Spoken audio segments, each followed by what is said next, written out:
Bismillahirrahmanirrahim. Alhamdulillahirabbil alamin. Wassalatu wassalamu ala asyrafil anbiya'i wal mursalin wa ala alihi wa sahbihi ajma'in. Subhanaka la ilma lana illa ma 'allamtana innaka antal alimul hakim. Rabbi shrah li wa yassir li wahlul 'uqdatam min lisani yafqahu qawli. Allahumma zidna 'ilman warzuqna fahma. Allahumma yassir lana wa la tu'assir lana ya Allah. Allahumma faqihna fid din wa 'allimna bima ta'wil. Amin ya rabbil alamin. Baik, alhamdulillah hari ini 30 hari bulan 8 2021. Berapa jam lagi kita akan sambut malam Hari Kebangsaan 31 hari bulan 8 2021. Baik, sebenarnya itu pihak Nizamiyah menganjurkan sembang santai sejarah. Bagaimana kita nak mengetahui, mengenali sesuatu negara, sebuah negara itu penting untuk kita kenal ialah melalui sistem sosial dia. Dan yang kedua ialah yang lebih penting iaitu sejarah perkembangan. Bagaimana lahirnya sebuah negara tersebut. So sebelum kita melangkau pada bincangan kita, eloklah kita buka majlis kita dengan menghafalkan Al-Fatihah. A'udzubillahi minasyaitonir rajim. Bismillahirrahmanirrahim. Alhamdulillahirabbil alamin arrahmanirrahim maliki yaumiddin iyyaka na'budu wa iyyaka nasta'in ihdinas siratal ladzina an'amta 'alaihim amin. Amin amin ya rabbal alamin. Sebelum kita pergi lebih lanjut, harus diperkenalkan dahululah kita punya ahli-ahli panel kita. Kalau kami duk sembang, nama dah program sembang santai. Jadi kita patut panggil tukang sembang lah mereka ni. Ahli panel. Jadi ahli panel pertama iaitu Encik Muhammad Afiq Azmi. Beliau lepasan daripada Jabatan Sejarah Universiti Malaya. Kemudian panel yang kedua ialah Encik Muhammad Zakwan, berada di sebelah saya ni. Kacak bergaya nampaknya. Beliau ini jurusan enjin, betul ya? Kejuruteraan. Yes, juga daripada universiti yang sama, Universiti Malaya. Cuma sangat berminat dengan perkembangan sejarah, terutamanya sejarah di negara kita. Kemudian ialah sahabat bunga pada kita pada malam kita ini, iaitu saudari Wan Lili Mariani Omar. Beliau orang Perak. Kenal dengan saya tu sebab pasal anak negeri Perak sama-sama. Okey, pun sama juga dengan latar belakang sama dengan Cikgu Muhammad Afiq, iaitu daripada Jabatan Sejarah dan Jabatan Sejarah Universiti Malaya. Baik. Mulanya kita dah perkenalkan ahli panel. Kita tanpa buang masa, kita terus lanjutlah kepada perbincangan kita, sembang santai kita ini. Saya nak tanya kepada Encik Afiq, minta Encik Afiq kupaskan satu perkara yang sangat pentinglah tentang negara kita ini. Bagaimana lahirnya sebuah negara kita yang cintai ini, negara Malaysia, bagaimana dia boleh lahir daripada asal usul sebuah peradaban manusia yang berkembang sehingga menjadi lahirnya sebuah peradaban moden ini, iaitu negara Malaysia. Silakan Cikgu Afiq.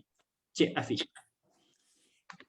Okay, terima kasih kepada saudara moderator kita yang kacak hari ni kan, pakai baju merah tu kan. Okey, bismillahirrahmanirrahim. Alhamdulillahillazi arsalahu bil huda wa dinil haq liyusfirahu ala dini kullihi walau karihal kafirun.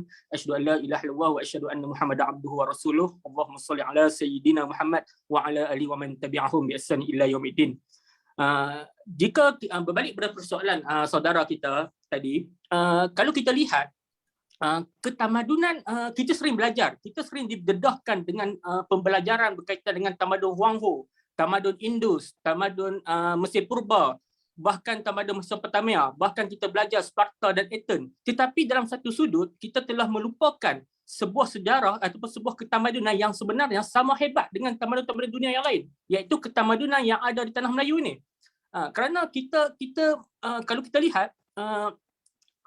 lihat di mana Kedah Tua, kerajaan Kedah Tua seperti mana kita tahu kan, kita menjumpai tempat peleburan besi. Bermakna tamadun kita berkeupayaan untuk meleburkan besi. Dan bukan satu yang jumpai, banyak. Kalau kita lihat di Lembah Bujang pada hari ini, banyak. So dalam satu sudut yang lain, kalau kita tengok di Korea Selatan sendiri, dia hanya mempunyai 2 tempat saja dijumpai tempat peleburan besi itu. Bermakna di sini kita kadang-kadang kita seolah-olah malu untuk mengangkatkan tamadun kita itu sendiri yang sebenarnya sama tinggi dengan tamadun-tamadun dunia yang lain. Dan kalau kita lihat dalam perjalanan sejarah negara kita Nusantara ini, kalau kita berbalik pada Eropah sedikit, kita lihat bagaimana kerajaan Konstantinopel 1453 telah ditawan oleh Sultan Muhammad Al-Fatih. yang keadaan ini menyebabkan orang Kristian, para padri, para raja Kristian, mereka risau. Mereka telah hilang Jerusalem. Mereka telah hilang Konstantinopel. Dalam masa yang sama, mereka sedang berada dalam keadaan tekanan dengan kerajaan Andalus di Spanyol. Dan dalam keadaan yang sama, bangkitnya sebuah kerajaan Melayu yang kuat di Nusantara. So di sinilah bermulanya kejatuhan Konstantinopel, menyebabkan mereka telah bersama-sama berbincang untuk melihat bagaimana kita nak jatuhkan kerajaan Islam ini. So akhirnya mereka mencari ruang untuk menjatuhkan Andalus. Andalus jatuh 1498, yang kejatuhan Andalus telah membuka ruang-ruang perdagangan untuk mereka menuju ke kawasan Nusantara ataupun kawasan timur. Keadaan inilah menyebabkan dia orang melihat, okey, Andalus, kita berjaya jatuh ke Andalus. Kita jangan biarkan sebuah kerajaan Islam mekar, berkembang di Nusantara. Sekarang kita dapat lihat sebuah negara, sebuah empire Melaka yang sedang berkembang. So di situlah Raja Portugis pada ketika itu membuat satu persetujuan dengan panglima tenteranya Alfonso de Albuquerque ataupun sebutan yang betulnya kan. Saya tidak pasti sebutan yang betul macam mana kan. Orang Portugal. Kita selalu sebut Cristiano Ronaldo kan.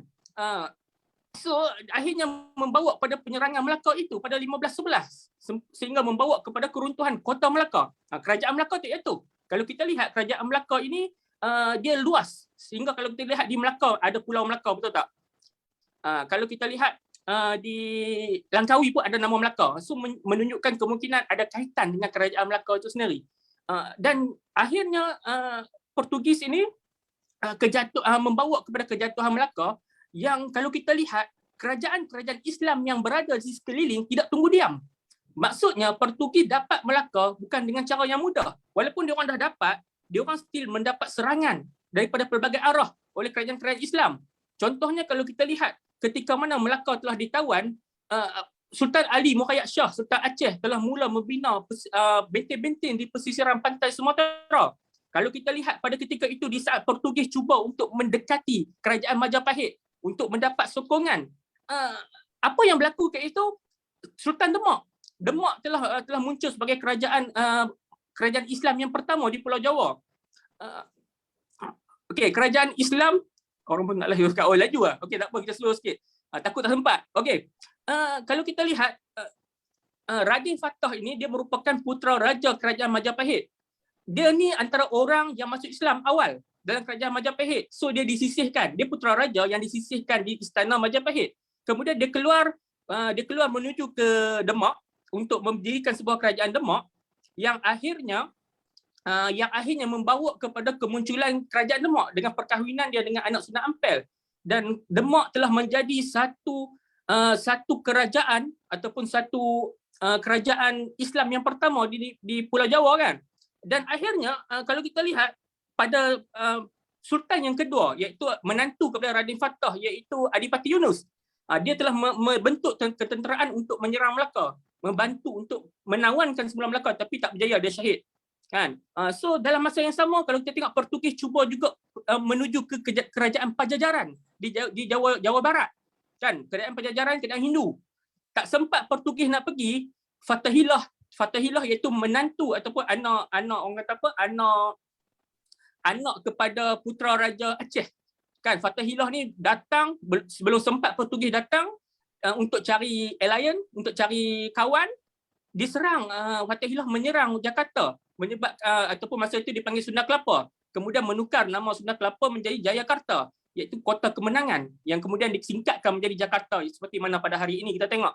So bermakna di sini, sepanjang perjalanan sejarah negara kita daripada awal hingga ke hujung, 446 tahun kita dijajah.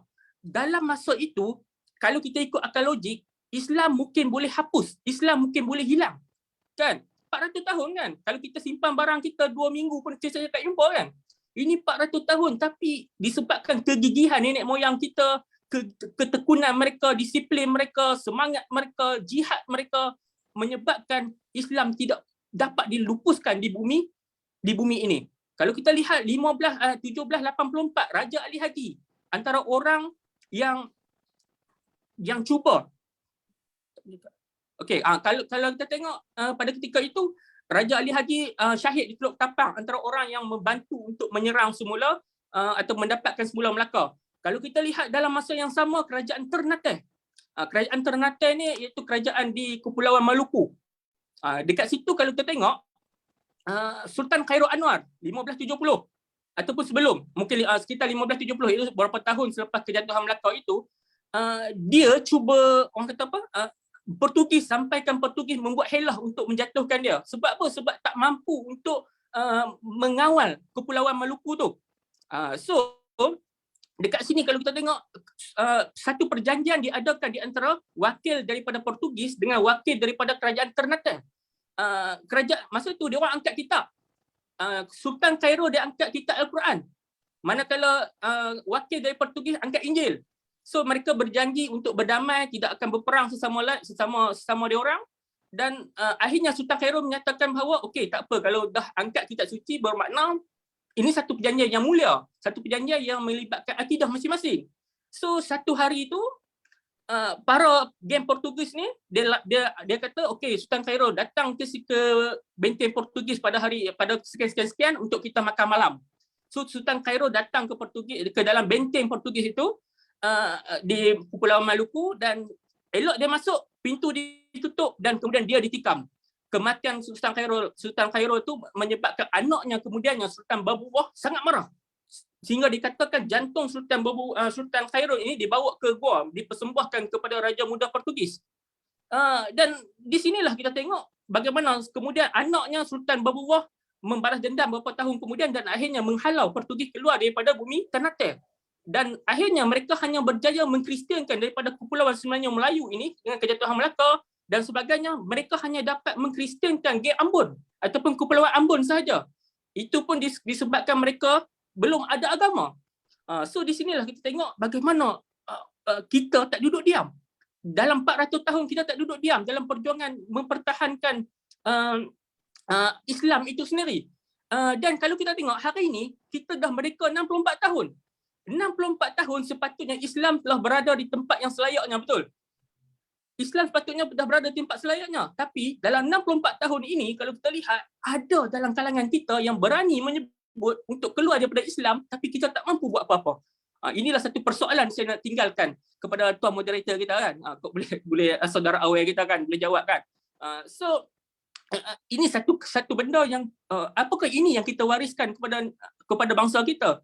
Kan kita telah melalui satu perjalanan sejarah yang sangat panjang. Kalau saya nak bawakan satu kisah di mana mungkin sahabat kita kan, saudara Hafiz kita ada kat sini kan, pernah membaca buku hikayat Abdullah Munshi kan. Abdullah Munshi ni hikayat, yakni satu catatan sejarah yang dia lihat, apa yang dia lihat dia tulis. Macam kita hari inilah, kalau kita lihat, kita tulis, one day maybe ia akan menjadi satu catatan sejarah yang besar yang memberi manfaat kepada orang ramai.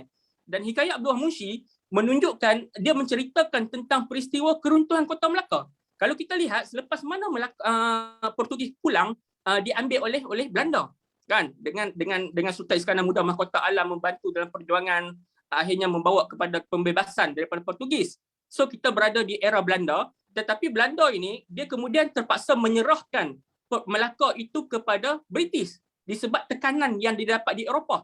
Masa itu dipanggil Revolusi Perancis. Napoleon sedang menekan Belanda, satu demi satu wilayah-wilayah Belanda sedang ditawan kan. So menyebabkan Belanda kata kami bagi sekejap dekat British, pinjam, walaupun dia orang musuh.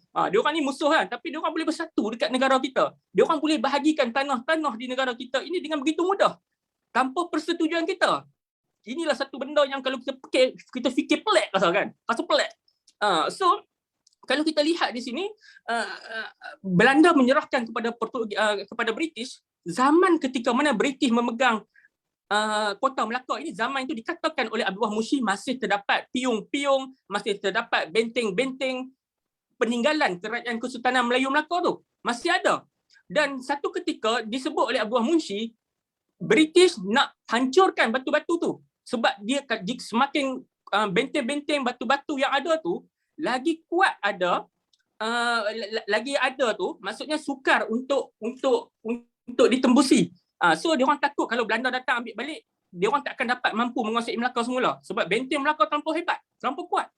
So apa yang dia orang buat? Dia orang upah masyarakat Melaka pada ketika itu untuk memecahkan benteng-benteng tu. tapi tak berjaya. Kalau disebut dalam Abdullah Munshi, dia kata apa? Pekerja-pekerja yang cuba memecahkan batu tu malam-malam dia orang mimpi ditampak iblis, ditampak jin, kan? Diceritakan benda tu, maksudnya dia orang kampung kata masa tu, di kawasan Melaka ini ada yang menjaganya. Kan disebut lah, ini rekod daripada Abdullah Munshi kan.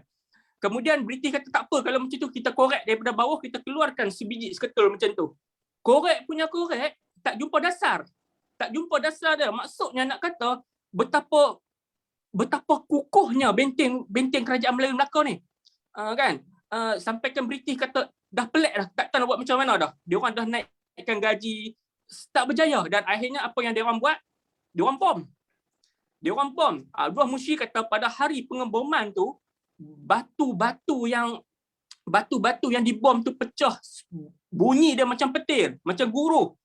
Bahkan jatuh ke dalam Selat Melaka dan juga menghempak rumah-rumah, dan batu-batu yang berterbangan tu ibarat sebesar rumah dia kata. Maksudnya besar. Batu tu besar. Macam mana British bom tu kita tak tahulah kan. Dan akhirnya kalau kita lihat, Belanda, Portugis masih meninggalkan sisa-sisa Kesultanan Kerajaan Melayu Melaka. Tapi dapat dekat British satu batu pun dia tak tinggal.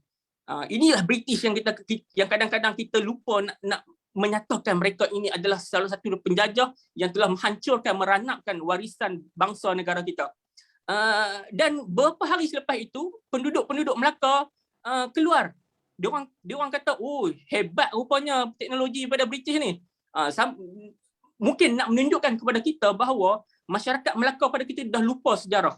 Mereka dah terbiasa duduk di bawah British. Kalau kita lihat, Abdullah Munshi pun menyebut satu perkataan kat itu, dia kata masyarakat Melaka pada ketika itu rasa selesa duduk di bawah rajanya Falconer. Sampai mengatakan Falconer tu maksudnya wakil British lah kat situ, dia namanya Lord William Falconer kan. Sampai kan rasakan dirajakan nama dia tu. Menunjukkan orang kata apa, menunjukkan hilangnya rasa ataupun hilangnya kesedaran politik dalam masyarakat Melaka pada ketika itu.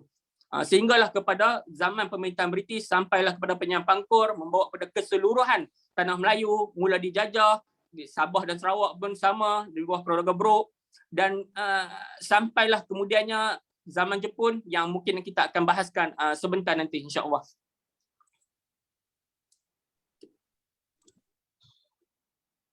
Terima kasih kepada Cikgu Afiq sungguh bersemangat, sampai kita pun bersemangat sekali.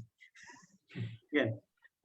Baik, ada satu poin tadi menarik juga, iaitu bagaimana selama kita dijajah, kita masih mengekalkan identiti kita, iaitu identiti yang dipicu oleh faham keberagamaan, faham kepada akidah kita, iaitu akidah Islamiah.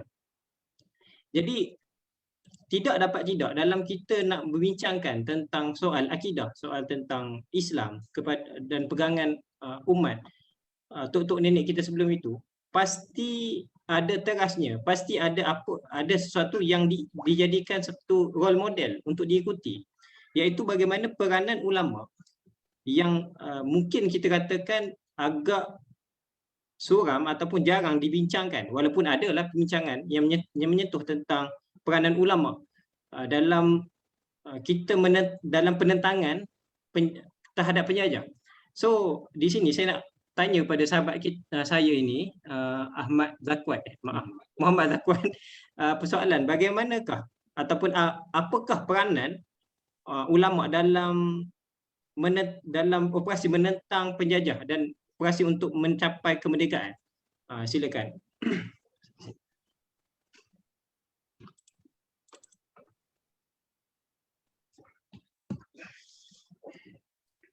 Ya, Assalamualaikum warahmatullahi wabarakatuh. Saya Zakwan. Banyak poin yang sudah diberitahu atau telah diolah oleh saudara Afiq tentang secara tak langsung tentang peranan ulama dalam menentang penjajah ni. Okey, saya berikan apa? Okey, contohnya seperti saudara Afiq kata tadi, Portugis datang untuk bukan setakat untuk gold glory tapi gospel betul.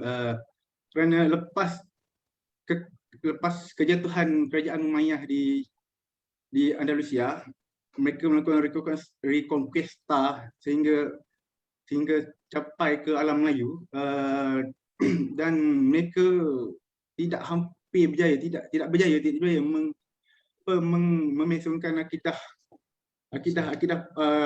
umat Melayu kita, kerana di sini ada sosok-sosok yang bertanggungjawab, berperan untuk menjaga akidah kita, bukan setakat menjaga kedaulatan tanah kita, tetapi akidah kita untuk memastikan kita tidak sesat ataupun terus dalam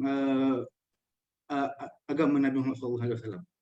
Okey, kali itu saya nak ulas pasal peranan ulama dalam perjuangan menentang penjajah dan menuntut kemerdekaan. Antara peranannya adalah ulama juga terlibat dalam pentadbiran dan pemerintahan dengan sultan. Ulama dan umara tidak boleh dipisahkan. Itu kita kena akui pasal ia dinyatakan dalam ayat Al-Quran, Ulul Amri. Kalau kita tengok contohnya, saya ambil contoh paling senang pasal saya ada buat paper satu pasal Tunku Paluh ni. Tunku Paluh ni bukan sekadar abang ipar kepada Sultan Zainal Abidin III, bahkan dia pun juga guru penasihat utama dalam pemerintahan Sultan Zainal Abidin III.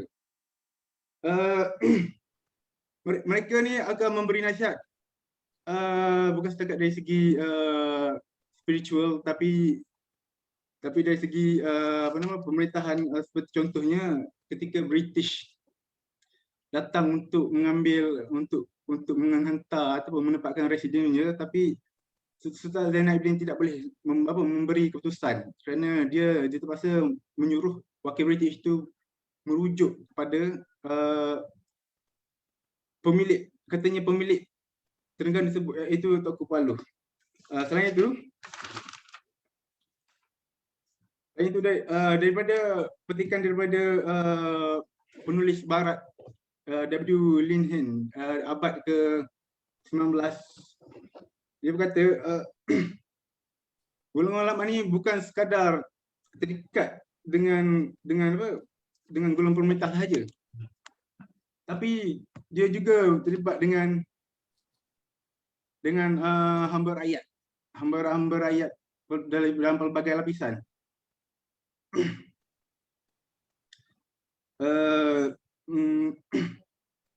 Mereka bukan saja menyebar dakwah, mereka juga selain itu, selain menjadi mufti dan kadi, mereka juga bertindak sebagai guru silat, tukang kayu, pedagang, sudah tentu pedagang, dan mereka juga merancang dalam perjuangan menentang penjajahan secara halus dan tersusun rapi. Seolah mereka ni ada satu rangkaian jaringan yang rahsia. Kalau kita kata orang kafir, dia ada Freemason, kita boleh kata kita ada pula jaringannya. Ini terbukti kalau macam setiap masa ni dipetik daripada Snot Hodge. Snot Hodge ni orang Belanda, perisik Belanda.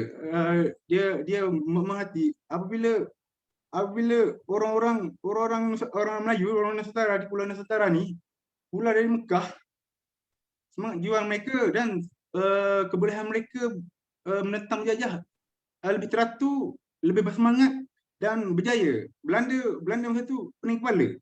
Lalu dia menghantar Snot Hodge. Saya tak tahu macam mana saya nak pronounce Hodge ni. Dia orang Belanda.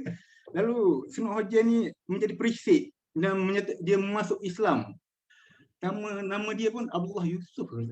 Dia menggunakan nama Islam. Niat dia semata-mata untuk mencari rahsia kenapa ni. Dia menukar bukan setakat dia berdamping dengan ulama, dia mencari rahsia kita orang Melayu ni di sana, sehingga beberapa tahun dia nampak satu je. Dekat sana orang yang Nusantara, orang Melayu kita pergi buat haji, mereka akan bincang masalah-masalah yang dihadapi di Nusantara, seperti masalah dijajah oleh golongan orang barat waktu itu. Dan apabila pulang semangat jihad tu makin menebal dalam diri jemaah haji tu. Oleh itu Sun Hojie ni dia menulis satu laporan saya pun lupa, saya banyak lupa. Saya bekerja ni, dia menulis satu laporan menyatakan bahawa kepada pemerintah Belanda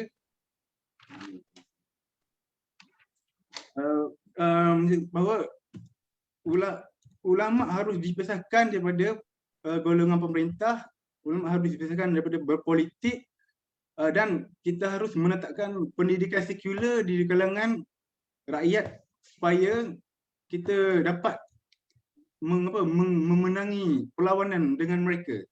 Itulah secara laporan yang ditulis oleh Sun Hojie. Dan daripada perisikan oleh Sun Hojie tu, banyaklah kerajaan-kerajaan Islam di Indonesia jatuh di tangan Belanda. Yang terakhir sekali Aceh.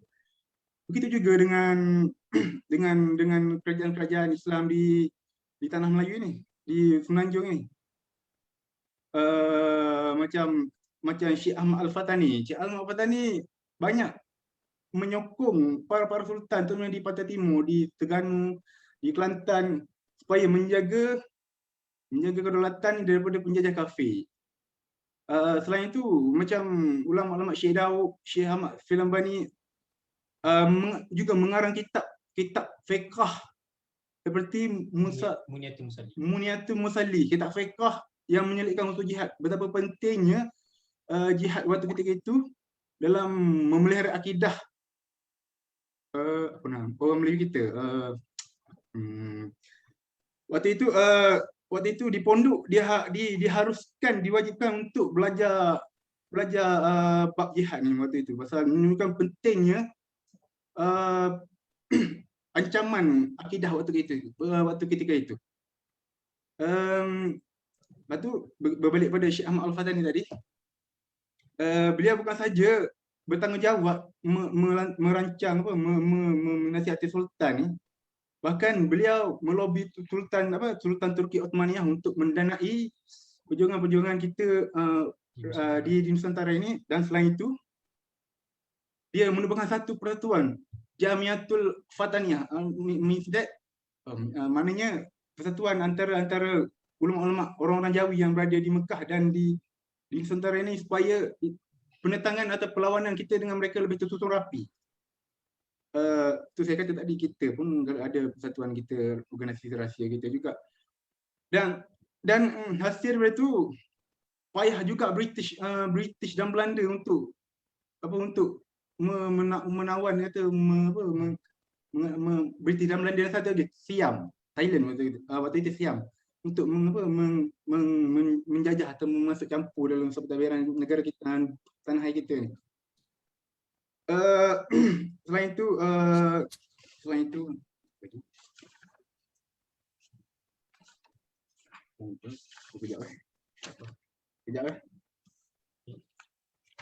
Selain itu, ulama juga terlibat dalam pengubalan undang-undang, contohnya kalau sekarang kita dengar perlembagaan negara lah. Ulama juga terlibat dengan pengubalan undang-undang tubuh.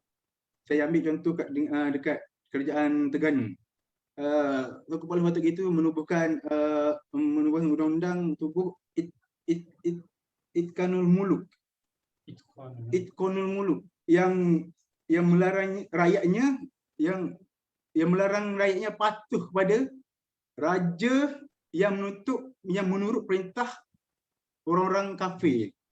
Maknanya kalau raja itu menurut perintah kafir, boleh rakyat untuk memberontak. Waktu itu penting waktu itu. Dan alhamdulillah waktu itu Sultan Zainal Abidin ketiga ni, makam dia pun dia bukan sultan alim yang diakui oleh Clifford waktu dia memburu pejuang-pejuang Pahang. Dia mengatakan bahawa Sultan Zainal Abidin seorang sultan yang alim, dan hasilnya itu waktu Hugh Clifford datang untuk menangkap pejuang-pejuang Pahang, hasil itu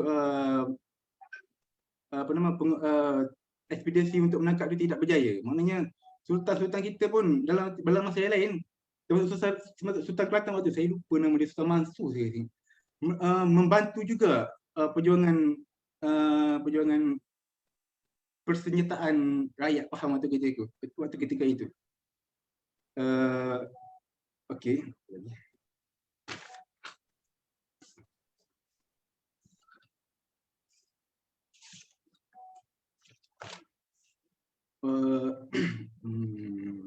Ada soalan ni?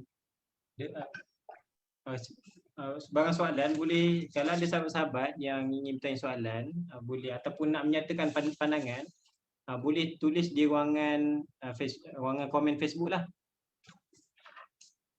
Okey, selain itu saya nak tambah sikit kan. Mereka bukan saja ulama-ulama ni bukan saja bersama pemerintah dan bukan saja bersama rakyat, mereka juga ada pelapis-pelapis mereka. Sebagaimana contoh saya cakap tadi dekat Makkah tu, mereka sudah ada pelapis mereka. Maknanya mereka dah ada anak murid mereka dan anak murid mereka ada anak murid mereka, anak murid mereka ada anak murid mereka, sampailah kita merdeka Ogos 57. Sebagai contoh saya ambil macam Syekh Abdul Samad Al-Filambani. Anak murid dia Syekh Daud Al-Fatani. Lepas tu dia pas lagi Syekh Daud, dia pas lagi dekat Syekh Yusuf Al-Makassari, Syekh Abdul Halim Al-Kelantani, yang satu putih Syekh Ahmad Al-Fatani, dan Syekh Ahmad Al-Fatani dia ada pula dia punya anak murid dia yang semua maklum kenal kot, nama dia Tok Kenali. Dan benda ni berantaian sehinggalah kita mencapai kemerdekaan. Sampailah ke Syekh Abdul Fahim yang mengira waktu untuk kita tarikh kemerdekaan. Okey, saya pun tak ada nak tambah banyak mana pasal saya pun segesa-gesa ni. Cuma saya nak bagi nasihat sikitlah penutupan ni, kita ni kata saya kita ni kita harus sementara Covid ni saya ambil peluang banyak orang menidakkan para ulama. Sedih saya, anak saya Muslim. Kita harus Hargai ulama. Hargai ulama. Okey. Kita harus hargailah ulama, perjuangan mereka. Mereka ni waris Nabi. Kalau kita tak hormat Nabi, ulama, maknanya kita tak hormat Nabi. Okay, terima kasih kepada saudara Zakuan. Sungguh menghayati satu poin menarik daripada saudara Zakuan. Beliau sebutkan yang perjuangan ulama, perjuangan penentangan terhadap penjajah bukanlah dibuat secara sembrono, bukanlah dibuat secara mengkhinzir buta tetapi dibuat secara dengan penuh perancangan. Dibuat secara bentuk rangkaian, ada pelopor, ada tokoh-tokoh yang mengetuai kepada perjuangan-perjuangan tersebut. Sebab itu apa yang disebutkan oleh saudara Zakuan tadi, salah satu faktor kekuatan yang cuba dilemahkan adalah memisahkan ulama dengan tampuk kepimpinan, memisahkan ulama dengan pentadbiran negara. Ini yang disebutkan dalam permasalahan sekular, dan lebih parah sekarang ini apabila cubaan untuk memisahkan itu dengan pelbagai hujah. Menarik daripada Habib Rizik disebut, beliau sebut yang ulama ini adalah mulia dia.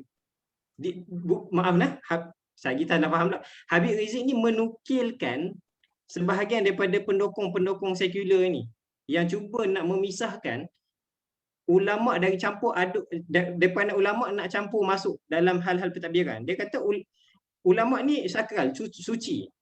Maka tak perlu masuk campur dalam hal-hal pentadbiran yang kotor ini. So ulama jangan masuk campur, nanti hampa pun jadi kotor. Jangan masuk campur. Macam tu. Jadi itu salah satu cabaran dia. Kan? So sebelum kita nak bincang tentang cabaran untuk mengekalkan kemerdekaan ini, boleh tak saya nak kembali kepada Encik Afiq dahulu. Apakah sebenarnya cabaran utama kita dalam kita nak mencapai kemerdekaan? pada awal kemerdekaan dahululah. Ataupun mungkin Cik Afiq nak kupas hal-hal yang lain, silakanlah. Okey, terima kasih kepada saudara Hazim kita dan juga saudara Aware yang telah memberikan sedikit emosional dia kan, menyebut tentang ulama itu al-alimu aminullah kan. Ulama ini orang yang dipercayai kan. Okey, saya nak membawa kita menuju kepada satu tahun yang baru, satu tahun yang tadi mana kita lebih pada era klasik, kita nak bawa menuju kepada satu keadaan cabaran yang baru. Kalau kita lihat sekitar 1920-an telah bermula satu ruang di dalam dunia ini, geopolitik seluruh dunia sedang mengalami perubahan. Kalau kita lihat bagaimana sekitar 1924 misalnya keruntuhan kerajaan Uthmaniyah kan pada 3 Mac 1924 menyebabkan para manusia ataupun orang-orang ramai pada ketika ini hilang tempat tampungan.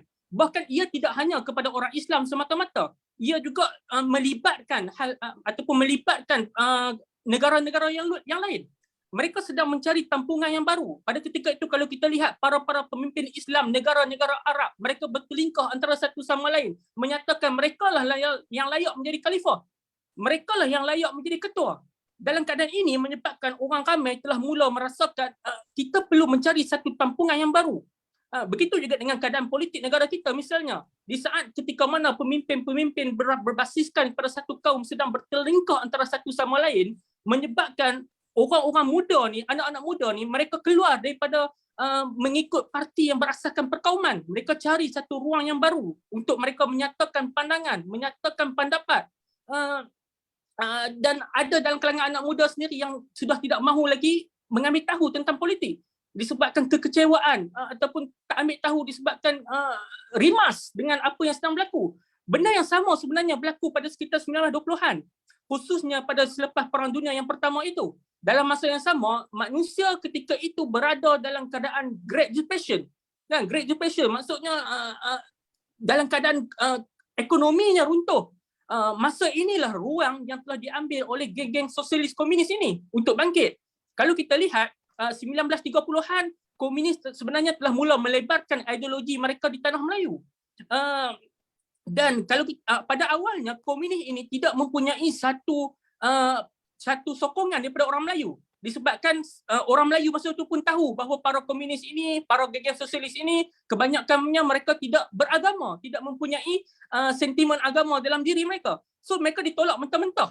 Dan akhirnya apa yang dilakukan oleh geng-geng ini untuk mendapat pengaruh daripada masyarakat Melayu, masyarakat India dan bahkan masyarakat Cina di tanah Melayu, mereka mencari satu common interest untuk menyatukan ketiga-tiga kaum ini. Dan isu yang utama masa itu adalah ekonomi. Benda yang krusial dalam pentadbiran sesebuah negara adalah ekonomi. So mereka melihat isu ekonomi dapat mampu memberikan komunis ruang untuk diterima dalam masyarakat ataupun dalam mata masyarakat orang Melayu. So kalau kita lihat pada ketika itu bagaimana satu penyatuan geng-geng buruh ini, mereka membentuk satu pakatan untuk melakukan mogok. Misalnya kalau kita lihat berlaku di beberapa tempat pemandu lori di Penang misalnya, mereka gaji mereka 1 trip 60 sen, dikurang 50 sen, menyebabkan mereka mogok 1 trip pun tak jalan. Toke-toke British pening kepala. Pening kepala fikir tak jadi macam ni kan, ekonomi tak jalan. So akhirnya British sendiri turun ke bawah untuk berbincang dengan pemandu-pemandu ini, akhirnya gaji mereka dikembalikan kepada 60 sen. Kesatuan itu muncul.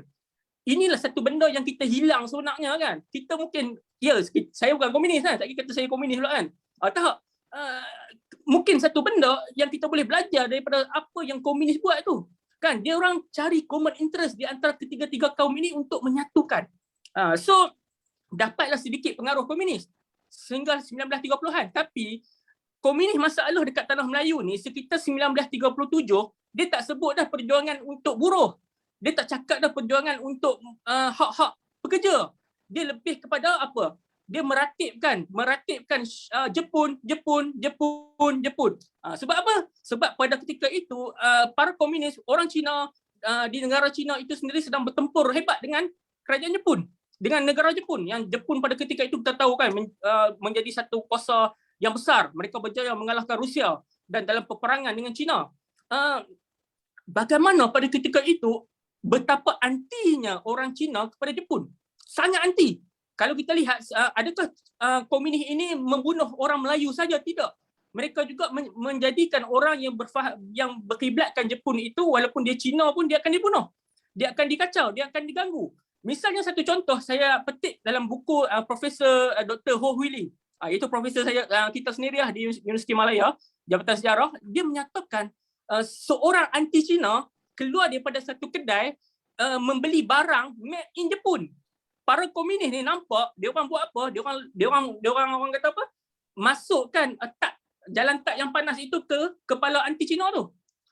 Betapa antinya mereka kepada Jepun. Satu peristiwa lagi berlaku di Cameron Highland. Di Cameron Highland ni kalau kita lihat seorang peternak, maaf cakap, peternak babi atau khinzir. Dia ni menternak babi. Jepun, orang Jepun. Dia nak berpindah balik ke Jepun, dia jual babi dia itu kepada seorang orang Cina, penternak Cina. So, komunis dapat tahu apa komunis buat. Komunis merampas seluruh babi-babi itu dan dijual, kemudian duit itu diambil sebagai tabungan untuk Parti Komunis Malaya. Nampak tak kat sini, dia orang bersungguh-sungguh dalam anti pada Jepun, tapi masyarakat Melayu pada ketika itu pelik, rasa pelik. Sebab apa? Kenapa nak lawan Jepun? Jepun bukan ada kat sini. Kan? Jepun tak ada sini, kenapa nak lawan Jepun kan? No hal lah kan. Tapi dia orang anti pada Jepun. So kesannya sekejap lagi saya cerita. Kalau kita lihat, akhirnya satu pakatan berlaku di barat, iaitu pakatan Soviet German Pax. Kalau pernah dengar kan, Soviet German Pax sekitar 39 kalau tak silap saya, ataupun 38. Tahun 38 atau 39, 1938. Pakatan ini adalah satu pakatan yang menggabungkan di arah sosialis dengan fasis. Dua pemikiran, dua ideologi yang berbeza bercantum dalam satu parti. Ni benda ni common kan kalau kita sebut kan. Berbeza pandangan parti, berbeza dasar ideologi tapi bergabung dalam satu parti. Iaitu kalau kita lihat di Soviet Jerman tu, PAC tu kita ada Jerman, Itali dengan Jepun. Kalau Soviet kita ada komunis lah, Jepun. Komunis itu sendiri. So bergabungan di sosialis dengan fasis menyebabkan international komunis, maksudnya ketua pada komunis lah, ketua komunis dunia masa tu, kalau tak silap saya di Calcutta masa tu, menyatakan hentikan sentimen anti-British, anti-Jepun. Pada orang Cina dekat Tanah Melayu, berhentikan sentimen, hentikan kempen anti-Jepun. So apa yang jadi? Orang komunis di Tanah Melayu rasa kami gigit akar umbi ni tak puas hati. Kan, kami dah berjuang macam-macam, kami buat itu, kami buat ni, tiba-tiba hang suruh berhenti lawan. Kan, dalam keadaan ini menyebabkan geng-geng PKM ni tak puas hati dengan kepimpinan yang berada di atas, di Calcutta itu. Namun tak lama, di sini kalau kita ambil pengajaran daripada sejarah, 1941 Jerman memutuskan kerjasama di antara Soviet Jerman itu. Dalam masa yang sama juga, Jepun telah mula masuk ke Tanah Melayu. Di sinilah PKM hidup di hati orang Melayu. Aku dah kata dah, kalau PKM ni kata, aku dah kata dah Jepun ni bahaya. Daripada 37 aku sebut kata Jepun bahaya. Orang Melayu tak mau buat tak tahu dia kata kan. So dekat sinilah Jepun mula mendarat ke Tanah Melayu dan di sinilah bermulanya tokoh-tokoh yang disebut radikal tu. Sebab apa? Kalau asal bulan kemerdekaan kita akan mengangkat tokoh-tokoh sebelah kanan. Asal kemerdekaan kita akan angkat Tunku Abdul Rahman dan sebagainya. Adakah kita menafikan diorang punya peranan? Tidak sama sekali. Mereka juga berperanan. Tetapi kita terlampau mengutamakan geng-geng striker ni, geng-geng yang bubuh gol ni. Sedangkan hakikat kita tidak pandang kepada golongan-golongan yang menjadi defender lama ni. Kan? Mereka yang lama menjadi defender, menjadi playmaker sebelum sampai ke striker bola tu kan. Kita tidak menghargai golongan itu. Kalau kita lihat geng radikal yang disebut radikal ni, sebenarnya radikal ni adalah istilah yang dibuat oleh British sendiri sebab apa? Menentang British. Di antaranya tokoh-tokoh yang muncul pada zaman Jepun ni, di antara Dr. Burhanuddin.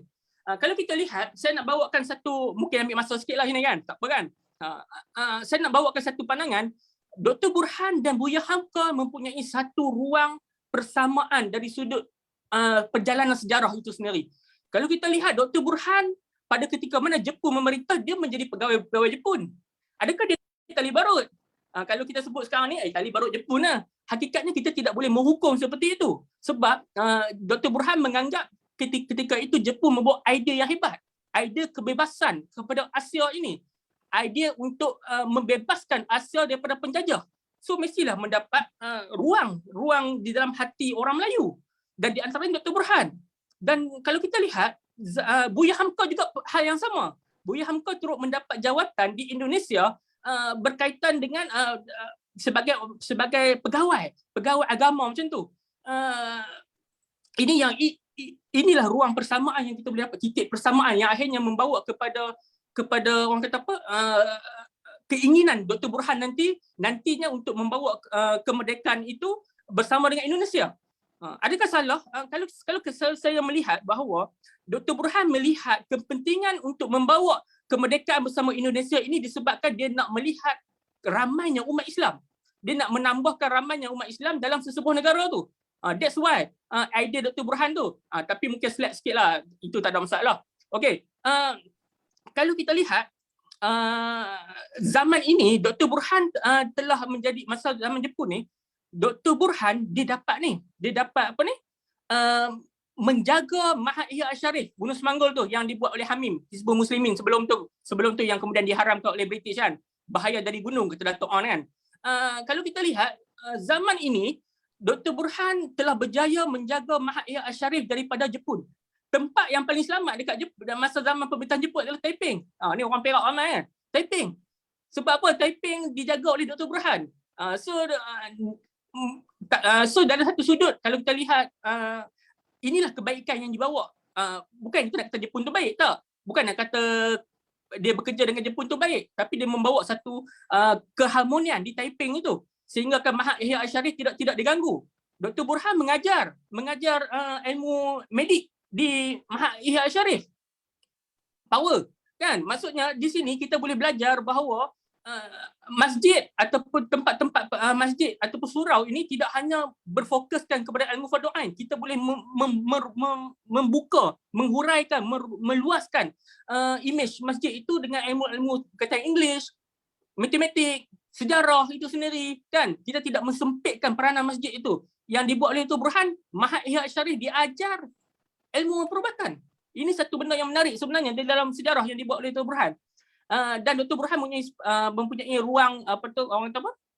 Hubungan yang baik dengan kerajaan Indonesia itu sendiri. Dan kalau kita lihat Dr. Burhan juga memainkan peranan pada ketika ini melakukan satu gabungan Putra dan AMCJA. Kalau pernah dengar Putra Pusat Tenaga Rakyat dengan All Malayan Council Joint Army Joint Action kan. Putra diketuai oleh geng Islam, golongan Islam yang kiri ni, yang menentang ni. AMCJA ni kebanyakan difokuskan ataupun berada dalam kalangan geng-geng yang bukan Islam, Cina, India. Inilah yang kalau kita boleh sebutkan, inilah tahalus siasi yang pertama di tanah Melayu. Kemungkinanlah kan, tahalus siasi yang pertama yang mewujudkan satu perhubungan untuk menuju kemerdekaan. Laungan kemerdekaan yang pertama ditonjolkan ataupun digunakan di tanah Melayu adalah daripada PKMM. Mereka lah yang berjuang untuk membawa kemerdekaan. Ketika itu elit Melayu hanya mengatakan hidup Melayu. Kan? Hidup Melayu. Kita masih di bawah British tapi kita memperjuangkan ketuanan Melayu itu. Inilah perbezaan yang berlaku. Cumanya orang kata apa, bernasib baiknya geng-geng elit Melayu ini disebabkan mendapat mendapat hubungan yang baik dengan British, sehingga mereka diangkat untuk menjadi hero kita. Adakah kita menafikan? Tidak. Mereka juga memainkan peranan. Khususnya Tunku Abdul Rahman misalnya, zaman nantinya kalau zaman Ganyang Malaysia kan, kesabaran diplomasi Tunku itu telah mengelakkan daripada berlaku perang terbuka antara Indonesia dan Malaysia. Sedangkan masa tu Indonesia tekan kita hantar tentera kan. Tapi ketenangan yang ada dalam Tunku Abdul Rahman membawa kepada tak berlakunya peperangan itu. Zaman ini juga kalau kita lihat muncul Abdul Wasidi, muncullah Rashid Maidin, muncullah Syamsiah Fakih, yang nama dia orang ni kalau disebut dalam sejarah kita katakan mereka ini komunis. Ya, memang mereka komunis. Mereka mengakui dalam memoir mereka yang mereka buat, memoir Syamsiah Fakih, memoir Abdul Wasidi, memoir Rashid Maidin, mereka mengatakan ya mereka komunis. Tapi komunis yang macam mana? Kalau kita lihat, Abdul Wasidi menubuhkan regimen ke-10 iaitu Askar Pertama Melayu. Regimen ke-10 ini mengambil 10 itu mengambil sepenuh nama 10 Zulhijjah. Dan kalau kita sebut 10 Zulhijjah, kita tahu bahawa itu adalah Hari Raya Aidiladha, kan? Hari Raya Korban. Di mana tidak Islamnya mereka? Kan? Di mana tidak Islamnya mereka? kalau kita tengok Abdul Wasidi ni dia berfikiran sosialis semasa kecil pun. Dia ada seorang guru nama Cikgu Karim. Kalau dalam memoir dia kan dia cerita kan, Cikgu Karim ni Utara Melayu. Pengetua sekolah dia tu bagi buku Karl Marx. So akhirnya membentuk dia menjadi jati diri Melayu tetapi berjiwa sosialis. Itulah yang disebut sebagai Abdul Wasidi tu, sampai yang kemudian selepas mana PKMM habis, mereka ini masuk ke dalam PKM. Tapi Dr. Burhan tak. Dr. Burhan dia keluar, dia menuju ke arah akademik, yang kemudiannya nantinya dipinang oleh Parti Islam Se-Malaysia PAS lah, menggantikan Dr. Asri Muda. Tak apa, itu isu yang selepas itu. Dan kalau kita lihat golongan kiri ni, misalnya golongan kiri ni, dia orang ni kalau kita lihat, dia orang ni kaya dengan kesusasteraan. Dia orang ni lah yang bahasanya ada puitis. Pak Sako misalnya, dia yang mengarang novel-novel kan, Anak Mak Lela Gila, Putra Gunung Tahan kan. Inilah tradisi pemimpin Melayu sebenarnya yang perlu ada. Ketika ini elit Melayu lebih kepada bermain mahjong, lumba kuda kan, tu saudara Hafiz kita semangat tu angkat tangan tu kan. Mereka minum arak sebenarnya. Bukan kita nak kita ini fakta sejarah kan. Ini fakta sejarah kita kena sebut kan. Elit Melayu lebih kepada ke arah itu. Kalau kita lihat golongan kiri ni, dia orang ni lah yang berpuitis, bersastra kan. Kalau kita tengok pimpinan kita pun di antaranya Pak Lah kan, Haji Abdullah Badawi pernah dia ada puisi dia kan. Dr. Mahathir pun ada. Tapi kebanyakannya dia macam tak wujud benda tu. Kita punya geng kiri pula yang ada nilai-nilai Melayu itu, yang dikatakan kiri, radikal Melayu dan sebagainya, mereka inilah yang ada jiwa tu. So di mana kesalahnya? Ataupun saya bawakan satu tagline, sejarah ditulis oleh orang yang menang. Kan? Okay. So sedikit lagi, kalau kita lihat Rashid Maidin misalnya. Rashid Maidin PKM, dia kemudian dia tinggal di kampung di kawasan Thailand, di kawasan selatan Thailand. Di kampung itu Rashid Maidin mengajar anak-anak muda Al-Quran. Di situ dia menggunakan tulisan Jawi. Yang dikatakan dia ni radikal Melayu, dia ini komunis, dia ini tidak bertuhan, dia ini ini. Tetapi dia masih mengekalkan tulisan Melayu. Dan dalam keadaan yang sama, golongan yang dikatakan memperjuangkan Melayu itu, mereka yang menghapuskan tulisan Jawi. Wallahu a'lam bishawab. Sekian dulu.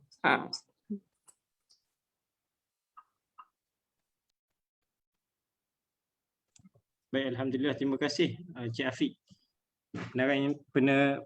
Perbincangan yang sangat menarik untuk kita hayati bersama. Okey, terima kasih. Kita nak kepada bincangan seterusnya, iaitu kepada Cik Lily kita. Cik Lily ni tenanglah selalu. Kita tengok muka dia pun tenang saja. Cik Lily, saya nak tanya soalan sedikit lah. Kita dah bincang tadi bagaimana tok-tok nenek kita, bagaimana kita punya pejuang-pejuang terdahulu nak mencapai kepada kemerdekaan. So apakah tanggungjawab kita pada kali ini adalah untuk mengekalkan kemerdekaan ini, mengekalkan dan seterusnya menghayati. Sebagaimana sahabat kita Zakwan tadi menghayati sampai nak teriak. Kan? Jadi soalannya ialah Cik Lily, boleh tak Cik Lily kupaskan apakah cabaran kita pada masa kini dalam kita nak mengekalkan kita punya kemerdekaan ini? Baik, silakan. Okey, boleh dengar? Okay, boleh. Boleh dengar. Okey. Assalamualaikum warahmatullahi wabarakatuh. Dan selamat sejahtera buat moderator, para panelis, juga para audiens. Pertama sekali saya ingin kupaskan beberapa isu ataupun boleh saya katakan sebagai satu peringatan kepada kita sebagai orang Melayu dan juga orang Islam jugalah. Okey, berdasarkan daripada kedua-dua panelis kita sebelum ini, saya tertarik dengan satu ungkapan yang mengatakan berkaitan dengan ancaman akidah.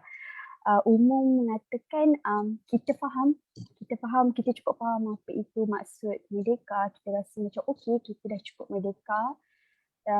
Kita tahulah apa yang patut kita buat untuk negara kita. Walhal dalam kita tak sedar, ancaman akidah ini, alang-alang panelis kita dah menyebut tentang akidah. Ancaman akidah ini juga akan ataupun sedang menjadi salah satu daripada cabaran dalam kita untuk mempertahankan kemerdekaan.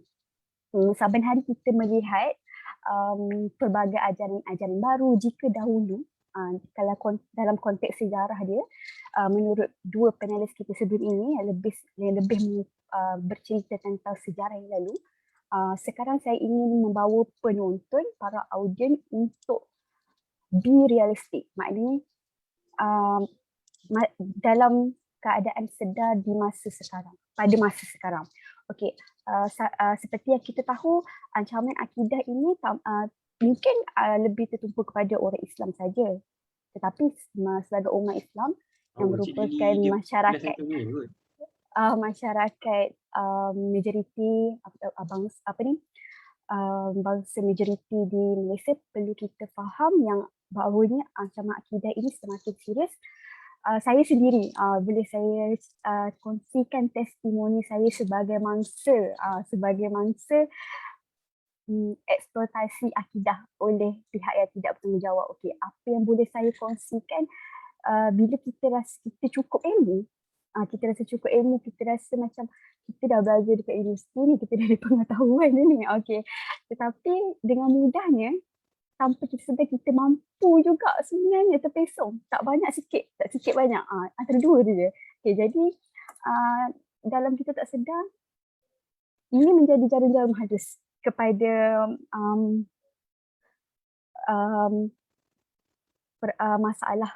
masalah yang akan menggugat kemerdekaan di negara kita. Kita tidak mahu menjadi seperti negara-negara lain seperti Syria sebagai contoh, Libya di Asia Timur.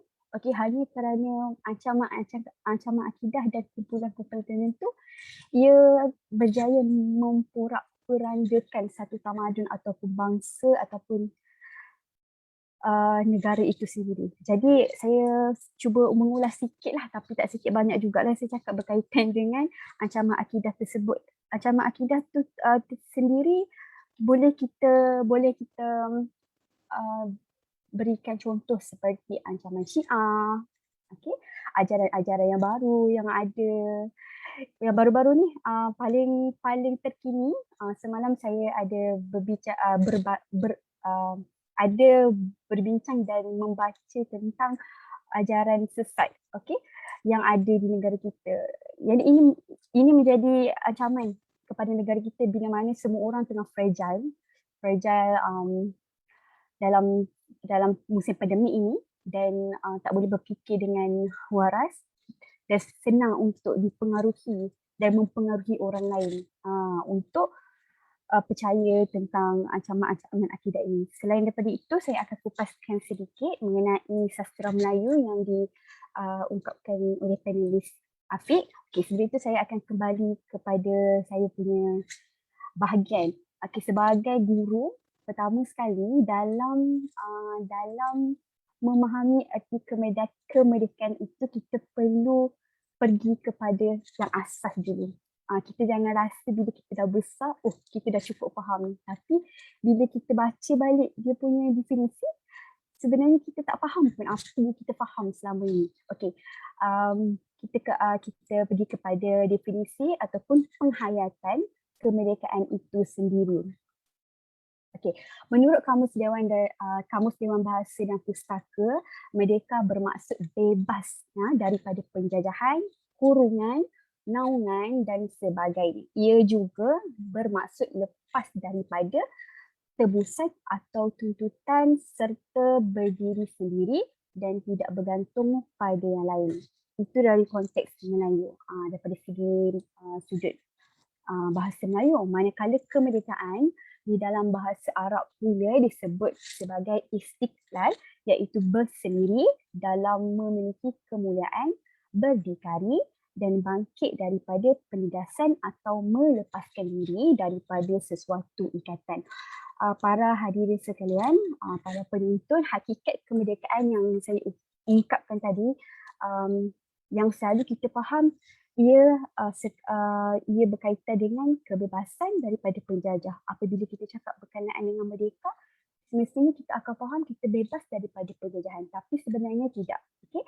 Jadi kemerdekaan itu memberi maksud yang meluas sebenarnya dalam pelbagai aspek kehidupan seperti pendidikan, ekonomi, kebudayaan dan lain-lain. Jadi apa yang berlaku pada masa kini, masyarakat kita kerap tersalah tafsir dalam memahami erti hak asasi manusia. Jadi di sini saya ingin highlightkan tentang erti kemerdekaan kepada sesetengah pihak ataupun individu.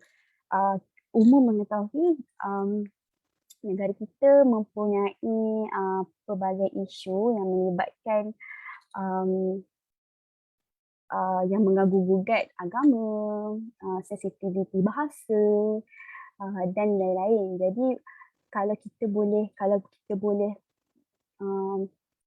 recall balik isu-isu yang sering kita dengar, yang kita hadapi, yang kita baca di Malaysia, antaranya apabila ada manusia ataupun individu yang hidup menurut kehendak hati dan nafsu sehingga menghalalkan sesuatu yang haram dan mengharamkan sesuatu yang halal. Okay.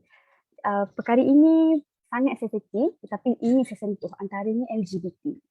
Dalam Islam kita tak menyokong, kita membantah LGBT ni yang makin lama makin berbunga-bunga. Di Malaysia ni ada saja yang mahu memprovok, ada saja yang ingin mempertahankan kumpulan-kumpulan ini. Jadi ini merupakan salah satu contoh macam mana kita nak faham erti kemerdekaan yang sebenarnya. Selain itu, Allah juga sebenarnya, Allah Subhanahu Wa Taala menciptakan manusia ni dalam sifat yang pelbagai. Jadi pelbagai tu bermaksud berbeza bangsa, budaya, agama. Ini yang akan mewujudkan sesuatu perpaduan, dan kepelbagaian ini yang kita panggil sebagai masyarakat majmuk. Jadi masyarakat majmuk ni tak mudah ya untuk kita dapat, tak semua negara ada ciri-ciri khas ini. Jadi bila kita dalam golongan yang terpilih, kita dalam negara yang terpilih, mempunyai masyarakat majmuk, ini juga merupakan satu nikmat. Satu benda yang perlu kita syukur, dan perlu kita hargai sungguh-sungguh, seperti mana panelis nombor 2 tadi yang hampir hampir menangis tadi. Kita perlu ingat sentiasa tentang tanda kekuasaan ini, tentang apa yang Allah tunjuk dekat kita, itu juga merupakan tanda kekuasaan dan kebijaksanaannya. Tak lain tak bukan hanya untuk kita fikir, kenapa Allah bagi kita macam ni, kenapa Allah bagi kita kena orang India, kenapa Allah bagi kita kena orang Cina. Okey. Saya ingin memetik kata cendekiawan Muslim, iaitu Syekh Muhammad Nakir Atas. Menurut beliau, apabila disebut tentang kebebasan dalam tradisi Islam, ianya merujuk kepada ikhtiar dan bukan khoyah. Ikhtiar adalah memilih sesuatu untuk menjadi yang lebih baik. Oleh itu, menurut beliau, kebebasan adalah berbuat menurut tuntutan sifat dasarnya yang benar dan selari dengan fitrah insani dan tuntutan ilahi. Selain daripada itu, saya ingin menerangkan tentang penghayatan patriotik. Jika kita tanya pada murid-murid, oleh kerana saya cikgu, jadi saya akan letakkan diri saya di dalam situasi di kelas. Bila kita tanya murid, apa yang awak faham tentang patriotik? Jadi patriotik ini, murid-murid akan jawab cinta akan negara. Jika murid-murid boleh jawab patriotik ini merupakan maksud cinta akan negara, kita orang dewasa ni, kita faham tak apa sebenarnya maksud patriotik tu. Dan di sini saya mahu highlightkan tentang sense of belonging. Sense of belonging ni maksud dia rasa mempunyai dan dipunyai terhadap sesuatu perkara. Dalam konteks ini, saya berbicara tentang sense of belonging terhadap negara kita sendiri. Okay. Kenapa saya ingin ulaskan ini? Kerana jika kita ada sense of belonging yang tinggi, kita akan sedaya upaya untuk mempertahankan kemerdekaan, keharmonian, perpaduan di negara kita. Sebab kita rasa kita tak punya lain, kita hanya ada satu saja. Walaupun kita ada banyak bangsa, berbeza kaum, benda itu sedikit pun tak pernah menghilangkan identiti kita sebagai orang Malaysia. Okey, jadi berdasarkan soalan moderator tadi, apakah cabaran-cabaran yang dihadapi pada masa kini? Saya tidak akan mengulas tentang cabaran sebelum ataupun sebelum zaman kemerdekaan. Saya lebih kepada pasca merdeka, iaitu yang terkini. Antara cabaran-cabaran yang kita hadapi ialah tentang kesedaran kita tentang erti merdeka dan patriotisme itu sendiri. Pertama sekali kesedaran. Kalau kita tak sedar, macam mana kita nak pergi lebih jauh? Macam itu maksudnya. Jadi antara cabaran-cabaran yang kita alami, yang kita hadapi sekarang, yang boleh saya beri contoh seperti kita menghadapi cabaran teknologi yang sangat pantas. Pada abad ke-21, antara cabaran yang paling dahsyat ialah penyebaran berita palsu. Penyebaran berita palsu berkaitan dengan sejarah-sejarah di negara kita, tentang fakta yang dimanipulasi oleh pihak-pihak yang tidak bertanggungjawab. Jadi berita-berita palsu ini secara tidak langsung akan memberi kesan kepada pemahaman seseorang individu terhadap sejarah negara itu sendiri. Mungkin pada dasarnya amalan membaca amalan membaca sumber-sumber utama seperti buku semakin berkurangan dalam kalangan masyarakat kita. Jadi mereka memilih untuk membaca yang ada di hujung jari saja. Semua yang kita share dekat Facebook, yang kita share dekat Twitter, semua tu benda itu akan memberi kesan secara tak langsung dan menjadi salah satu cabaran pada masa kini. Macam mana kita nak membentuk satu kefahaman yang jelas bahawa ini adalah sejarah yang betul dan ini adalah sejarah yang telah dimanipulasi oleh pihak-pihak tertentu. Ada juga yang pihak-pihak yang suka claim, kalau bahasa Inggeris claim. Claim ini mengatakan sumber ini tidak betul, sumber ini tidak betul. Jadi ini merupakan salah satu cabaran yang besar yang saya rasa memberi kesan kepada masyarakat masa kini. Selain daripada itu, cabaran kita ialah dalam segi pengabaian tanggungjawab. Pengabaian tanggungjawab itu bermula daripada di rumah, daripada konteks institusi kekeluargaan sehingga ke komuniti. Sejauh mana ibu bapa mampu membentuk nilai-nilai mulia, memberi kefahaman yang jelas kepada anak-anak tentang maksud merdeka dan juga patriotik ini. Jadi saya terus ulaskan tentang langkah-langkah dan cara-cara bagaimana kita menghadapi zaman pasca merdeka ini. Macam mana kita nak terus kental mempertahankan jati diri sebagai seorang Malaysia. Saya ingin menyentuh bahagian sastra Melayu tadi. Panelis yang pertama ada mengatakan ada syair, ada seloka, adalah hasil-hasil penulisan sastra Melayu yang memberi iktibar, yang menceritakan tentang kemerdekaan, perjuangan tokoh-tokoh terdahulu, tak lain tak bukan untuk memberikan iktibar dan juga kesedaran. Jadi di sini berbalik kepada cabaran itu tadi, iaitu pengabaian tanggungjawab oleh keluarga. Why not kita cuba sedar, kalau kita merupakan ibu bapa sekarang, kita cuba terapkan balik semua unsur-unsur sastra, unsur-unsur sastra Melayu, unsur-unsur yang dahulunya menjadi satu khazanah kepada negara. Why not sekarang kita cuba untuk terapkan nilai kepada anak-anak kita.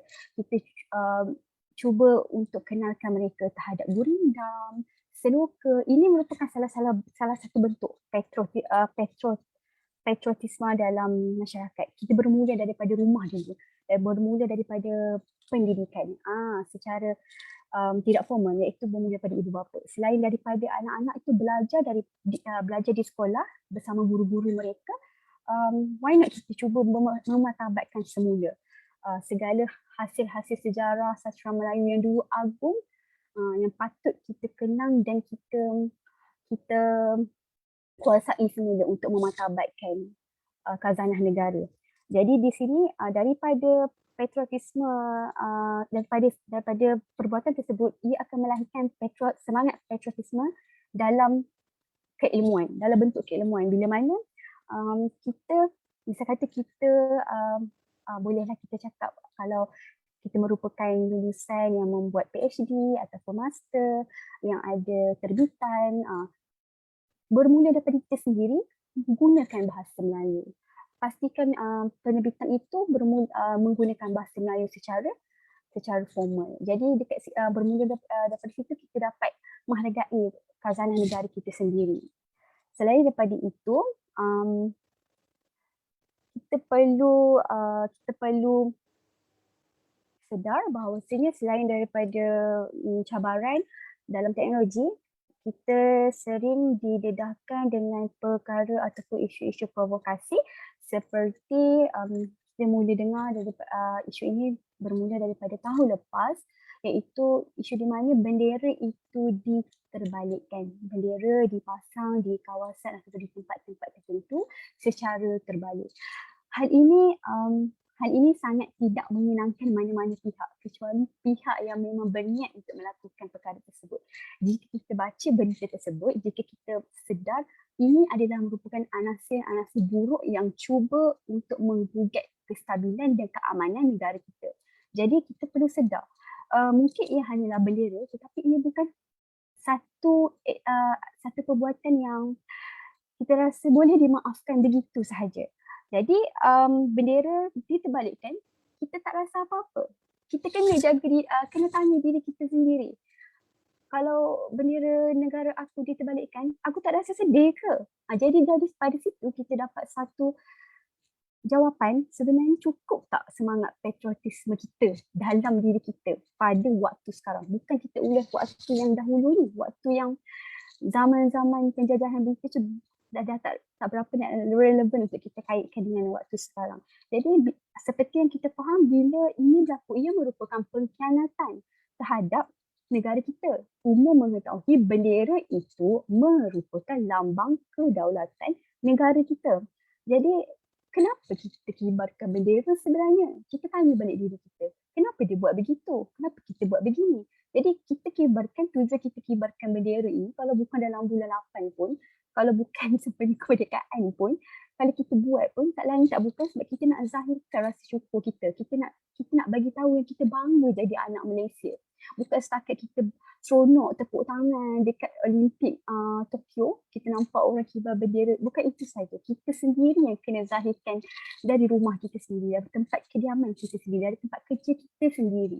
Jadi kibaran bendera itu merupakan simbolik yang menunjukkan, yang menzahirkan rasa cinta, rasa sayang kita, rasa bersyukur kita sebagai rakyat Malaysia. Kita tak minta banyak, kita tak mampu nak buat seperti tokoh-tokoh merdeka yang lalu. Kalau kita nak petik nama seorang-seorang, tak terbalas budi mereka. Jadi saya pun cukup sebab tak terbalas budi mereka sangat-sangat banyak. Jadi apa yang boleh kita buat sekarang, kita kena mempertahankan. Macam mana cara nak mempertahankan? Jangan duk ingat. Jangan ingat kalau isu ini tutup sudah mata je, tak apalah nanti polis tangkap. Walaupun memang ada tindakan undang-undang, tetapi kita sendiri kena sedar. Bukannya kita nak pergi dekat Facebook tertentu, kita nak kecam. Itu memang budaya, okey. Itu dari segi kita punya moral, tetapi kita sendiri terapkan dan didik bermula daripada keluarga kita sendiri. Kita tak mampu nak ubah yang besar, kita mulakan daripada keluarga sendiri. Kita terapkan penghayatan, kita ajar anak-anak kita, adik-adik kita mengatakan ini tidak betul. Perkara ini salah. Jadi kita perlu jelaskan, bukan setakat kita hanya berdiam diri dan menganggap ini merupakan satu benda yang enteng, boleh dipandang enteng.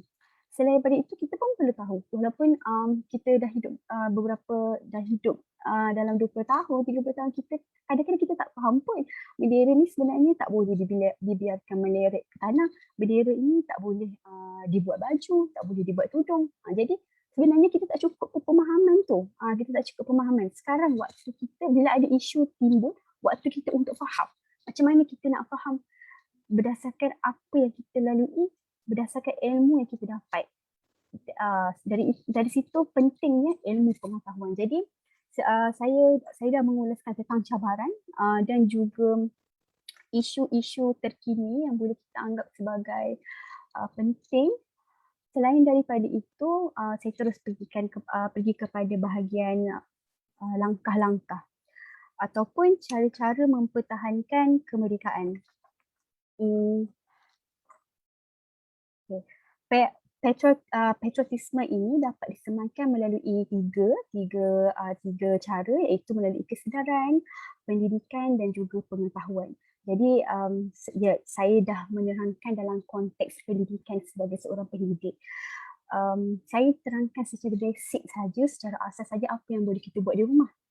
Apa yang boleh kita harapkan kepada guru di sekolah dan apa yang kita tinggalkan kepada kita punya generasi untuk difikirkan dan untuk dipahami oleh mereka sendiri. Jadi melalui langkah-langkah ini diharapkan sedikit sebanyak perkongsian saya dapat memberi idea kepada para penonton. Pertama sekali melalui sistem pendidikan. Saya cukup gembira sebagai graduan daripada Jabatan Sejarah Universiti Malaya. Saya cukup gembira bila kerajaan mengumumkan bahawasanya subjek ataupun mata pelajaran sejarah ini dikira sebagai subjek yang penting. Walaupun ia merupakan subjek teras di sekolah, tetapi secara tak langsung usaha sebegini yang membuatkan anak-anak muda sedar pergi pentingnya belajar sejarah ini dan apa kesan dia terhadap kestabilan keamanan negara kita pada akan datang. Kita mungkin tak nampak dia punya kesan tu sekarang dan mungkin orang akan cakap kita belajar sejarah, kita hafal, lepas tu kita grad. Tak, sebenarnya ada banyak kesan-kesan baik jika kita terangkan secara betul pada kefahaman yang sebetulnya kepada generasi-generasi muda. Melalui pendidikan, kita perlu terapkan rasa bangga sebagai rakyat Malaysia. Saya bagi contoh, pada waktu sekarang kita membaca tentang isu Taliban, isu berkaitan dengan teroris dan ancaman terhadap sesebuah negara. Saya kongsikan sedikit saya punya pengalaman semasa saya mengikuti program pertukaran pelajar di Korea Selatan pada tahun 2014. Pada ketika itu, saya pergi ke Taman Rekreasi ataupun zoo lah, mini zoo di Seoul. Jadi pada ketika itu, saya seorang sahaja yang memakai tudung, kelihatan asing di negara orang yang bukan negara Muslim, negara Islam. Jadi pada ketika itu, saya rasa situasi kanak-kanak itu sangat comel dan saya ingin mengambil gambar akan kanak-kanak tersebut. Jadi apa yang berlaku, saya tahu perbuatan itu salah, tapi bagi saya itu memberikan kenangan kepada saya. Jadi saya tak sangka dia akan menjadi satu ancaman kepada penduduk setempat. Jadi apabila saya mengambil gambar kanak-kanak tersebut yang sedang bermain, yang saya rasa begitu comel, ibunya datang kepada saya. Ibunya terus menggelar kat saya, "Hey, you are terrorist." Ouch. Saya rasa sangat ouch. Saya rasa I am not terrorist. I am human. So I am also human, normal human. I'm not going to kill you. So saya cuba untuk explain seringkas dan seboleh sajalah dengan English limitation setakat itu. Sebabnya Korean speaker orang Korea pun tak berapa pasti cakap. Jadi saya menerangkan dengan pada ringkas. Jadi apabila dia berkata sedemikian, saya rasa sangat terpukul. Dan daripada situ saya datang satu idea kepada diri saya, jika aku diperlakukan sebegini, aku dianggap sebagai teroris hanya hanya kerana image aku, hanya kerana asal negeri aku, negara aku, apa yang perlu aku lakukan untuk negara aku.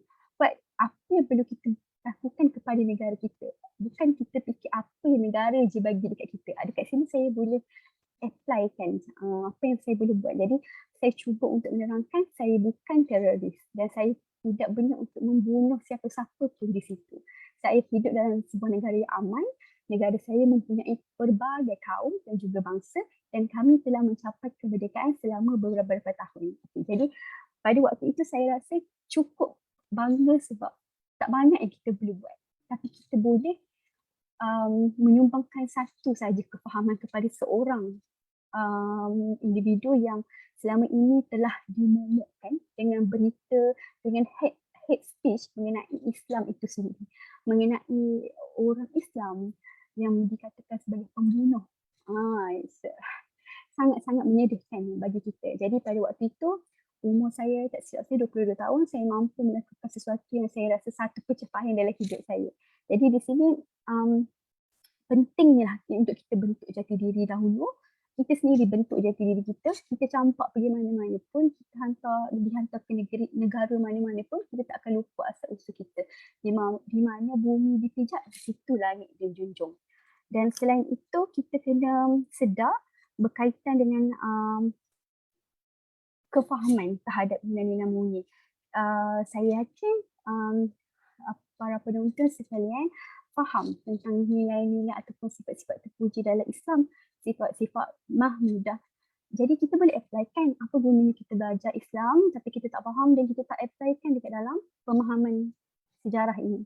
Jadi menjadi satu kepentingan untuk kita sendiri mula daripada individu untuk faham apa maksud integriti, apa maksud kejujuran, apa maksud hormat menghormati, apa maksud ketekunan, adil, sopan santun dan juga lain-lain. Jadi nilai-nilai murni ini sendiri dah sesuai dah dengan nilai seorang Islam yang Allah suruh kita buat, Allah suruh kita praktikkan dalam kehidupan seharian.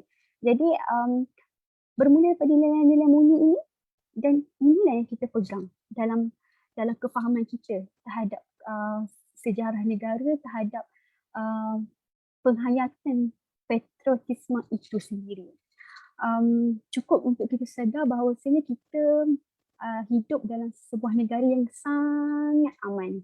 Jadi jika kita ada peluang, kita mempunyai ramai kawan from around the world, so kita boleh dengar setiap apa yang mereka ulaskan yang mereka tidak puas hati mengenai negara-negara mereka. Jadi di sini saya ingin mengingatkan bahawa sebenarnya di mana pun kita berada, di mana pun kita tinggal, kita jangan lupa akan jati diri kita dan sentiasa bercakap baik tentang negara sendiri. Jaga maruah negara dan juga maruah kita sebagai seorang Islam. Jadi mungkin itu saja setakat ini.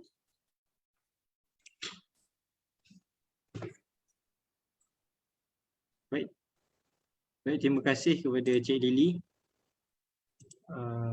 Menariklah apa yang dibincangkan oleh Cik Lily. Fokus utama dia, cabarannya ialah pada masa kini ialah cabaran pada akidah. So sebab macam mana yang dibincangkan oleh dua panel sebelum ini, akidah ataupun pegangan agama itu menjadi teras kepada tuntutan kepada kemerdekaan. So kita baca sedikit di ruangan komen di Facebook. Kalau ada soalan ataupun pandangan pendapat, kita boleh bincangkanlah. Setakat ni tak ada, cuma dia kata I'm here for Syekh Zakwan Power, Muhammad Zakwan Azizi Persilat Hanat. Oh tadi dia kupas pada ulama ni, dia ajar silat juga. Okey, tak apa, selendang merah baiklah aware. Okey, mantap panelis. Okey, tak ada apa. Fafa, hai Abang Azim, hai Abang. Oh, hai Fafa. Okey. Terima kasih. Kalau tak ada apa-apa soalan, mungkin kita buat round table terakhirlah. Minta kepada ahli panel untuk buat kesimpulan terakhir. Sekadar 2 minit ya, jangan lama lah. Okey, 2 minit saja. Silakan Cik Afiq, 2 minit. Okey, Kata-kata terakhir. dalam masa 2 minit lah. Okey, Ya. saya nak membawakan satu perkara di mana medan ataupun kalau kita lihat isu di Afghanistan, yang nak bawa sedikit je. Isu di Afghanistan, kalau kita lihat bagaimana pengunduran tentera Amerika, ini merupakan mungkin satu rahmat buat Afghanistan, tetapi mungkin satu musibah yang besar buat kita. Kerana apa? Kerana kalau kita lihat dalam rekod Amerika antara negara yang mempunyai tentera yang ramai di Afghan. So dalam masa yang sama, isu di Laut Cina Selatan sedang memanas pada hari ini. Kemungkinan besar tentera yang akan dibawa undur oleh Biden itu akan dibawa ke Laut Cina Selatan. Kalau kita lihat medan peperangan sedang berubah. Dulu di Vietnam kan, antara Soviet dengan Amerika, Afghan antara Soviet dengan Amerika. Kemudian kemungkinan besar medan peperangan ini akan menuju kepada Laut Cina Selatan.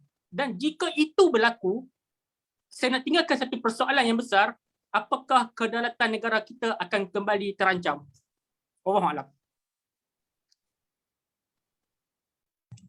Baik, terima kasih. Suatu soalan yang sangat penting untuk kita fikirkan bersama. Tak apa, itu mungkin jawapan tu mungkin saudara Afiq simpan untuk dibincangkan kemudian hari. Baik, seterusnya pada Encik Zakwan, silakan.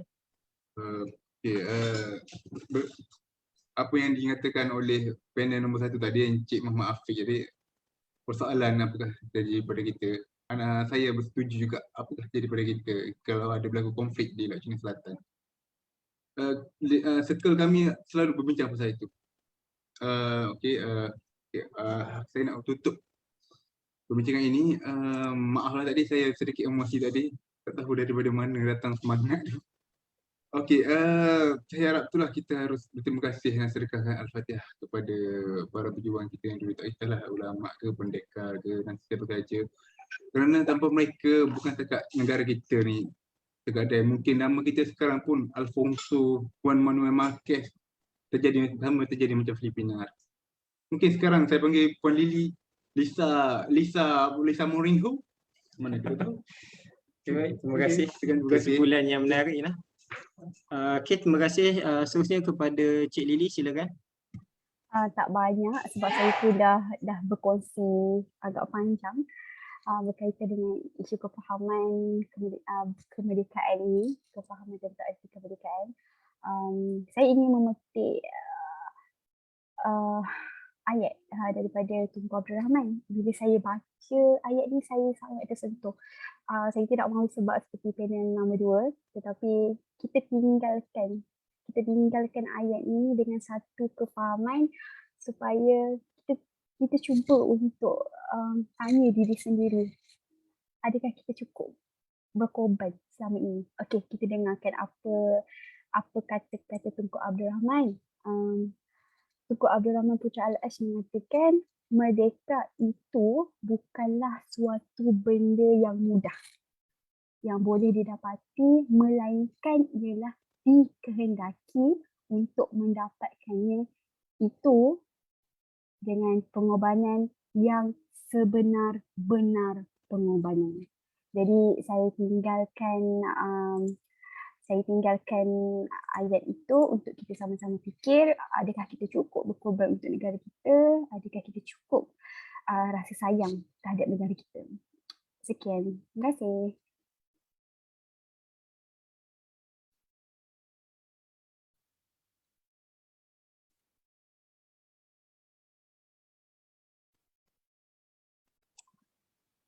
Terima kasih kepada Cik Lily. Okey, kita dah sampai ke 10.40. Terima kasih kepada semua ahli panel dan juga terima kasih kepada para penonton sekalian. Cuma kita ada satu lagi program, bukanlah anjuran Nizamiah, ada satu program lagi pukul 11.45 malam 11.45 malam ini. Encik Hafiz boleh tolong sharekan skrin tak?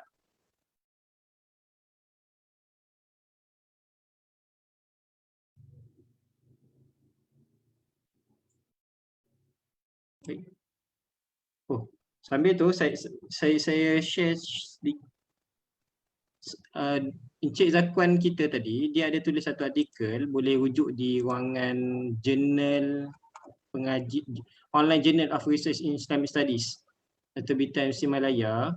Dia ada tulis pasal ketokohan Tok Paluh dan pengaruhnya terhadap gerakan penentangan penjajah British di pantai timur. Jadi siapa nak rujuk berkenaan penulisan beliau boleh lihat di ruangan komen. Nanti mungkin ada sahabat-sahabat ahli panel akan sharekan link artikel tersebut. Ada satu soalan di sini, saya tengok baru soalan timbul daripada saudara Muhammad Hassan. Saya ada soalan untuk ahli panel. Dalam situasi kita kini, apakah ciri-ciri seseorang tu yang melayakkan dirinya digelar ulama atau umara? Ulama lah yang kita faham. Dia pemimpin. Silakan so, Encik Afiq boleh komen sedikit soalan ini. Okey, ulama dan umara. Ulama ni bermakna orang yang mutasifun bil ilmi kan, orang yang bersifat diri dia tu dengan ilmu. Kan, orang kata apa, yang diri dia itu sendiri bersifat dengan ilmu kan. Kalau umara ini pimpinan lah. Pemimpin ini kadang-kadang kalau kita lihat kadang-kadang tak semestinya baik kan. Tak semestinya terlampau baik. Kita kena ada satu pemimpin yang mempunyai satu ideologi permainan politik dia tu sendiri. Kan, yang orang kata apa, pandai menekelkan isu-isu, pandai mencari ruang untuk settlekan any problem kan. Kadang-kadang tak perlu yang terlampau baik pun kadang-kadang kan.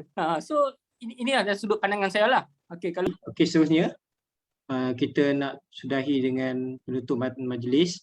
Sebelum tu nak share sedikit berkenaan dengan sekejap saya share screen lah.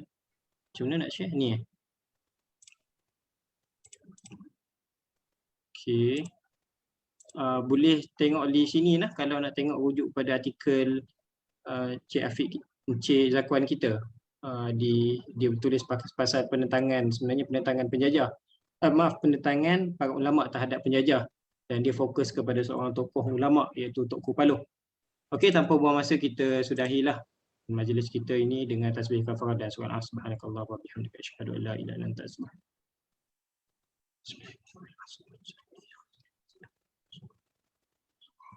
Terima kasih semua. Assalamualaikum.